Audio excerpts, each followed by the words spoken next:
Assalomu alaykum, hammaga xayrli kun. Mana bu meni realniy kabinetim. Kabinetimga ko'pchilik qiziqayotgandi. Mana Nozanin Nurullayeva ID raqam parollarim. Bu yerda hamkorlarim to'liq ko'rsatilmagan. Ochib bemalol hammasini, masalan, mana Zuhra Jalilovaning ko'radigan bo'lsak, Zuhra Jalilovaning bir tarafida 2 ta, bir tarafida 3 ta odamlari bor. Xuddi shunday har bitta hamkoringizda hamkorlarni ko'rib ketaverasiz. Mana men bu yerda obshi sizlarga ko'rsatishim mumkin. Mana chap tarafimda 15 ta, o'ng tarafimda 15 ta, jami 30 ta odamim bor va men sayohatni qo'lga kiritdim. Sayohat yutib oldim. Xo'p, sayohat yutib olgan bo'lsam, sayohatdan tashqari oylik qancha? Chunki bilasizlar, sayohat bonus uchun berilyapti. Avtobonus, uy uchun to'lovlar, bular hammasi oylikdan tashqari. Mana shu 30 ta odam uchun qancha oylik chiqdi deb o'ylaysizlar?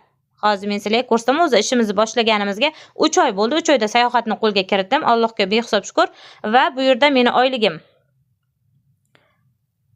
mana $285 oylik chiqqan. 3 oyda, 3-oyda o'ziga va $1200-1500 sayohatni men yutib olganman. Xohlasam sayohatga boraman, xohlasam pulni yechib olaman. Lekin inshaalloh dadajonimni yuborib davolarini olmoqchiman. Mana bu dollar oylik yechishchi. Mana oylik yechishda ham mana karta raqamini kiriting, ism, familiya, oy sanalarni kiritasiz va pulingizni shundoqqina yechib olaverasiz. Hech qanday muammosi yo'q pul yechishda ham.